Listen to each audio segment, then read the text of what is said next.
Bun, acum plecăm la un test drive cu mașina. Uitați GPS-ul. Da, ecranul se poate împărți. Așa aveți și kilometri de combustibil cât mai ai, consumul și atunci ieșim, da? Da, bun, hai să vedem cum se aude. Deci mașina No, mașina se aude super. E superb. Nu bate nimic pe ea, nu troncă nimic, deci nu are nicio problemă din toate punctele de vedere. Schimbă foarte bine. Bun, are închidere automată la uși. Schimbătorul merge super fin. Uitați, se schimbă extraordinar. Deci mașina nu ai ce să... Frâne la fel. Ambreiajii super ok. La fel. Motorul sună după cum l-auzi.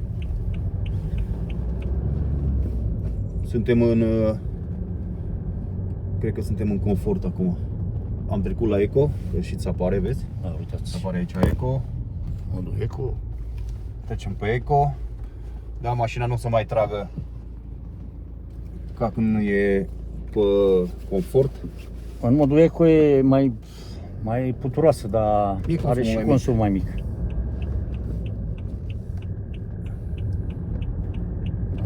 Pentru oraș, în modul Eco, eu zic că e super ok, pentru că ai consum mic. Da? Nici nu trebuie ce să... Pentru că nu, e oraș. Și în oraș nu ai unde să o calci, nu ai unde să-i dai. Nu, mașina e extraordinară. Uitați suspensia. Suspensia e superbă la ea. Da, e simțită, nu? Da. Și are suspensia fină rău de tot. Față de alte mașini, de exemplu, a mea, cred că deja suspensia e dusă. Când treci peste o stradă asta, o simți. Asta nu se simte nimic în ea. Și nu zici că e diesel. Dar nu se simte așa. Nu se simte nimic înăuntru. Nu, pentru că motorul merge foarte fin. E foarte Uite, fin. Are motor mic, știi? E motor mic, dar... Și nu e... Pentru modelul care e, eu mi se pare super pizdă, pentru că nu are consumare. Nu are consumare și are forță, da? Care 184 de cai. Cu ăștia a ieșit din fabrică acum. Bine, cine vrea să o ducă la extrem, dar nu, părerea mea, nu-și merită o mașină. Poți să-i faci un stage 1, da. Acolo, da, poți să o aduci la 200 și un pic de cai, da. Dar mai mult nu, că nu-și merită, pentru că, pe urmă, omor motorul. Începe să aibă probleme, scurge și alte nebunii. Putem să o luăm încolo, da, nu? Corect, da, acolo să mergem. O punem un pic la mod... Da, arătăm un pic ce știi. Sportul și confortul. Deci eu când mai pun așa, pe mod sport... Are microfoane în tavan. Da. Are microfoane în tavan, fii atent. Dacă vorbește șoferul sau cine e în dreapta lui, pilotul, se aude perfect. Auzim, da. E super tare treaba asta. Bine, poate pentru alții... Trecem la modul confort. Am trecut în confort. La confort se schimbă, nu cred, nu? Nu, că nu e... Credeam că se schimbă și suspensia, dar nu. Nu, deci suspensiile nu. Nu, se simte altfel motorul, dar... Da, se simte altfel când îl calci, trage mai tare, înțelegi? Un pic mai more sport. Era mai mișto să schimbe și suspensia, da, când o pui pe sport. Da, de ce n-ați pe aici drumul.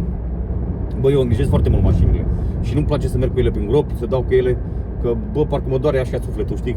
Când mai ales când mai prins câte o groapă așa și nu ești atent și dai în ea, bă. Deci eu cât pot de mult, îngrijesc foarte mult mașinile, deci cât se poate.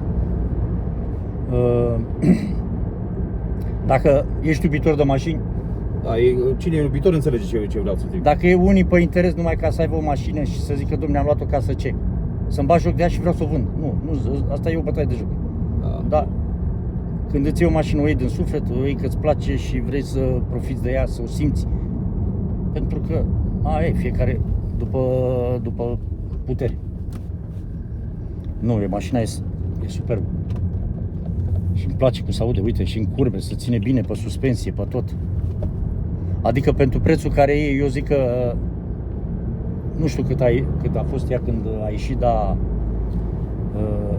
Eu zic că își merită bani. Trebuie să menționăm, da, și cred că am menționat și înainte, noi Da. suntem în Spania și poate celor din România care o să vadă video ăsta o să zică, bă, ăștia sunt nebuni, cere 12.000 și ceva, 12.500 pe mașină, da? Problema e că prețurile aici în Spania diferă foarte mult de România. Ceea ce am văzut și în România, că m-am uitat și pe România, să văd cam cât costă o mașină ca asta. Și e adevărul că bate cam... O luăm pe Viena, nu? Da, o luăm pe Viana. Bate cam la 10-11.000, depinde de kilometri, depinde interior, exterior, cum arată mașina. Dar multe care le vezi tu la un preț, să zici, domne, e un preț super ok, e ieftină și din anul ăsta e gratis. Nu, alea sunt mașini mânărite, sunt mașini măzluite. Da, îți băgat mâna prin ele. Altele poate are mai mulți kilometri ca asta sau nu are ce are mașina mea, de exemplu, cum e cu piele interior, nu, arată super ok, super confortabilă, arată foarte bine exterior, cum ați putut vedea și în video care l-am făcut cu mașina exterior. Și Aici? atunci, Pe aici e bine. și atunci eu de-aia cer prețul care îl cer. Pentru că știu că mașina e bună din toate punctele de vedere, atât mecanic cât și interior-exterior, n-ai nicio problemă, n-are nicio eroare și așa, eu zic că e un preț super ok pentru o mașină super ok. Păi da, care își dorește, intră în contact sau lasă comentarii sau îmi lasă în comentarii și se poate da vinul mașinii, adică numărul de caroserie al mașinii. Da, se poate verifica și se poate verifica pe car vertical sau pe ce vrea fiecare parte sau pe ce are. Da, corect. Și să vadă că mașina nu are niciun istorial pătat. Da, Mașina nu a avut accidente, nu a avut nimic absolut. Mașina, deci de când a intrat, a ieșit din fabrică, are vopsea originală, n-a fost revopsită, n-a... Nimic. O băgăm puțin pe sport? Ia, să vedem Hai, ce să știe. sport. Ce, de ce mașină? Ți-a intrat pe modul sport? A intrat, uite cum arată aici frumos, modul sport. Și începe distracție. Uitați-vă. În câteva secunde a prins 140. Să mergem mai ușor, că sunt curve pe aici. Dar problema că mașina e foarte stabilă. Deci n-ai cum să... Și că zboară.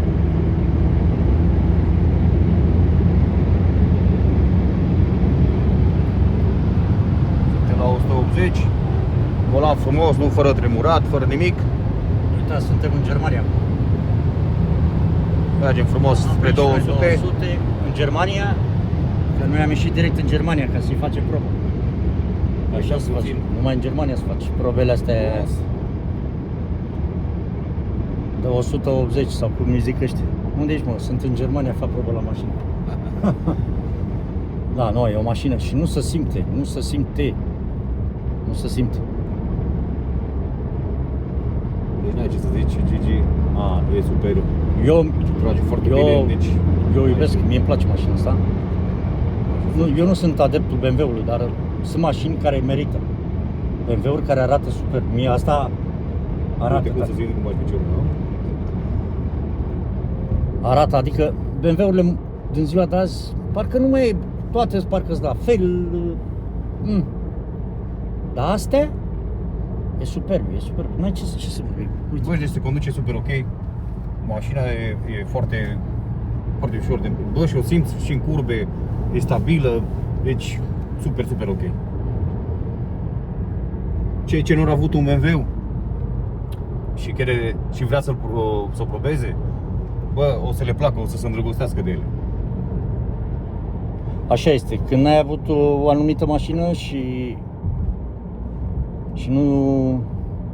Eu la fel, condus. nu eram adeptul BMW-ului, zic, bă, nu, că îți dau probleme, că-s piesele scumpe și zic, bă, nu mă încurc, nu știu ce. Bă, într-adevăr, mașini aduse de în Germania, care au fost forjate sau au fost forjate pe România și le-au prins un băiat care vrea să-și cumpere un BMW și au prins el din păcate și mașina, cine o avut-o, nu și-a bătut joc de ea. Dai seama că o avut o experiență foarte rea și a zis, no, bă, frate, nu-ți recomand, nu cu tare, nu cu tare. Dar în momentul când tu ai prins o mașină bună, adusă, de exemplu, din Germania, Belgia sau de unde o fi, sau din Spania sau chiar din România, poți să cumperi o mașină care a avut un proprietar care a îngrijit-o cu adevărat și a avut grijă de ea. Deci mașina n-ai ce să-i spui, frate, că mașina nu te dă probleme. Deci cum e asta? Asta a fost unic proprietar. Toate schimburile la casă. Da, mașina, omul a întreținut-o, nu a ajuns să facă niciodată peste kilometri. Sunt mașini care uită să le facă schimbul de ulei, frate. Da. Deci uită să... Eu am luat o mașină și asta care o am acum, deci cred că mașina asta a fost juganită de persoanele alea și a bătut joc rău de tot de mașina asta. Deci mașina a suflat pe toate părțile. Și mașina, când am luat-o, avea foarte puțin kilometri față de asta. Avea 170.000, asta are 235.000 de kilometri. Și motorul e țiplă. Auto. Deci n-ai cum să înfige, pleacă după loc în câteva secunde a prins 100. Bă, deci mașina e super, se află într-o stare super ok de funcționare, deci n-ai nicio treabă. Ceea ce vreau să zic, m-am îndrăgostit de ea și eu. Aici rămăsesem cu chestia, după aceea am revenit la mantenimentul, nu? Da. La întreținere. Cei care, cum am zis mai devreme, cei care nu au avut și vrea să-și iei un BMW, să fie atenți ce BMW își cumpără, să aibă mare atenție, nu. Ce cumpără, că poți să cumperi o troacă de mașină în care să-ți investești mulți bani și atunci o să ai bătăi de cap.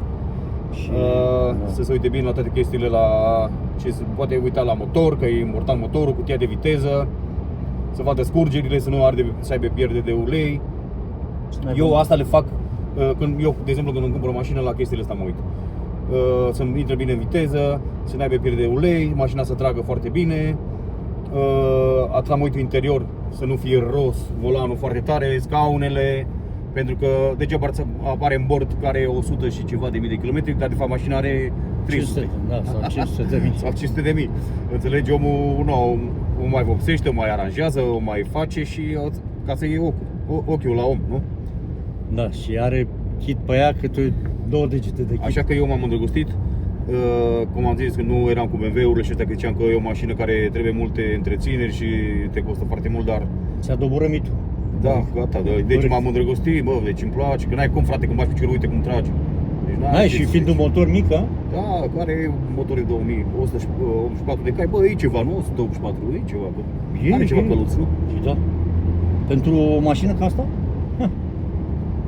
Mi se pare extraordinar de bine. Și pentru anul care e, mie mi se pare super modernă. Nu o să mai vezi una ca asta. Acum toate astea care sunt cu display-uri, cu nebunii, multă electronică, asta are tot ce trebuie. E chiar tot ce trebuie într-o mașină, nu trebuie mai mult de atât. Părerea mea. Acum cine vrea mai mult, își caută mai mult. Da, normal, sunt modele noi care... Uite, Skoda, Cupra. Da? Trage bine, uite ce pleacă după loc. Mergem la Rally Dakar? Da, mergem pe circuitul din Aleman. Să vedem dacă duce bine. E superbă. Mașina s-a specificat să dă cu 2 rânduri de genți, gențile care le are pe ea și gențile originale. Da. Așa că zic eu că e o afacere bună, pentru că dacă ați cumpăra un par de genți de original, tot ajungi spre 1000 de euro. Da, roțile cele acum, gențile astea sunt pe 18. Cele originale sunt pe 17. Știi? Da. Fiecare își pune ce vrea, dar eu zic că... No, eu le-am preferat pe astea, că arată mai fine, știi, no, sunt mai... Da, alții poate vrea un M, geantă, fiecare își pune ce-i place.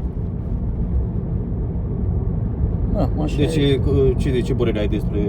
Eu, ce să zic, eu am rămas fără cuvinte. Test drive, e ok, nu? Da. A trecut cu brio atunci. A trecut tot ce trebuie. Așa că toți cei care sunteți interesați să cumpărați mașina asta, vă luați o super mașină. Și dacă doriți și garanție, deci mașina se vinde cu garanție. Fără nicio problemă. Și eu mă cunosc cu prietenul meu, că suntem prieteni de 20 de ani. aproximativ. Suntem de 20 de ani prieteni. Și vă spun, Deci un bucureștean și un ardelean. corect. Nu suntem samsari. Samsari nu suntem. Nu. E diferență de la samsari la ce suntem noi. Noi suntem niște băieți care ne plac mașinile, cumpărăm, le ținem un timp, după care eu sunt care le schimb. Acum vreau să mă schimb de motoretă, că am o motocicletă și vreau să-mi iau altceva mai mare. Normal. Și uite așa, Fiecare mai vrea fac, să... mai fac lucruri, știi noi, ca să mă plictisesc. Da, eu ce să zic, fiecare om e cu... Alții le ține o viață, mie nu mi se pare normal a ține o mașină o viață. Dacă îți place o mașină, o iei, o vezi, îți place, îți faci plăcerea cu mașina așa. Respectivă, da, corect. Și pe urmă vrei să treci la următoarea care îți place. Și tot Da, așa, corect, și tot nu, așa, și eu tot așa așa. e Și stilul meu, vezi? Și mie îmi place tot la fel. Da? Acum, în fiecare... Nu, bă, adevărul că nu, hai să spunem, oamenilor, noi acum de moment avem și o alt fel de categorie de mașini, avem SUV-uri, cum și Da, tu corect. și eu, da? Avem Ford Kuga, amândoi, Da. și diferența când te schimbi pe o mașină de pe un SUV pe o mașină joasă, da? Da, e un schimb, știi că o simți diferent, ești mai jos, altfel, știi? Dar eu prefer și mașinile micuțe, că mi-ai zis că e cam greu să te schimbi de pe SUV pe o mașină mică, joasă.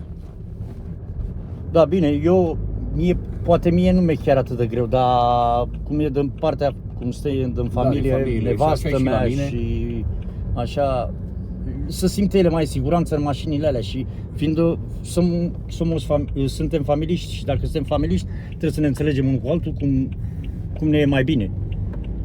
Așa că noi mai schimbăm între noi, mai luăm o mașină, mai facem experiența și o vindem. Păi, dacă Bă, ne facem plăcerile, cum ar veni, nu? Păi, da. Plăcerile noastre. Bă, mi-a plăcut să am zis, bă, mi-au un BMW, să-l probez, să văd cum e. Bă, îl țin un timp, bă, Da. nu mai îmi place BMW-ul ăsta, vreau să trec la un Audi. De exemplu, acum eu dacă vând asta, o să-mi iau un Audi, vreau să-mi iau un Audi. Bă, să-l probez și pe ăla, un Audi așa să vrea să-mi iau. Eu mi-ar place un Mercedes. Și Mercedes o să-mi iau. Bă, le iau pe toate. Un Mercedes mi-ar place să văd experiența care e Le și iau un pe toate. Mercedes, un clasa E. Le luăm pe toate, la rând le probăm. Oricum, Deci să Vloggerul înțeleagă va fi. oamenii, altă chestie, că poate acum Gigi, ei poate gândesc că, bă, ăștia zicem că nu samsari, dar samsari. Da. Bă, nu, noi avem locurile noastre, joburile noastre și în timpul liber ne dedicăm și mașinilor sau eu cum am și motoretă, mai ies cu motorul, ne dedicăm la chestiile care ne plac nouă. da, nu ne place să ținem o mașină o viață întreagă. Ne place să le schimbăm din când în când, că de-aia le luăm. Ne dorim o anumită mașină, o luăm, o schimbăm, vrem să trecem la următoarea și tot așa. Că dacă le ținem, ele oricum își pierd valoarea și nu... Da, te plictisești de la un timp. Da, normal. Te plictisești exact cu, ții, de exemplu, o bicicletă. După un timp apar alte biciclete mai noi. Vrei electric. Și vrei, bine, până ajungi la electric, exact ca și mașinile acum, nu? Corect. Că sunt electrice sau ce mai este, skateboard și nou și skateboard este electric. Da, normal. Și vezi, mai schimbăm și noi un pic așa de mașinuțe sau de... Cum vreau să mă schimb și eu de motor, cum vreau să-mi iau un motor. Da. Pentru că, m-am studiat de ăsta și... O să facem o și să un fac vlog cu motorul am ca să-l vadă un lumea. custom și vreau să-mi iau ceva sport. Motorul e bine, o să fie într-un preț super rezonabil pentru Da. o persoană. Motorul e pus la punct. Are toate schimburile făcute. Motorul e... Când l-am cumpărat, că am fost împreună de l-am cumpărat, era într-o stare... Bine, asta o să fie în alt Da, o să video, vedeți în alt în- tutorial de Altober, da? Da. Adevărat? O să vedem într-un următor vlog când se hotărăște să-l vândă și cu astea. Ce vreau să specific? Dacă vă place ceea ce fac sau vreți să mă susțineți sau să ne susțineți, că cred că o să fie în general împreună, o să facem vlogurile, sau vreți să mă susțineți, să-mi susțineți canalul, vă rog din suflet, Un like, Da. un subscribe. corect, și ne vedem în următorul cu alte tipuri de mașini, cu alte mașini. O să fac și un vlog cu mașina mea de asta mai târziu. Și ce să zic, mulțumesc din suflet că mă urmăriți, că ne urmăriți. Da, vă mulțumim și sperăm ca în continuare să ne urmăriți, adică mai mult pe... Da, pe canalul meu să mă urmăriți meu. și să...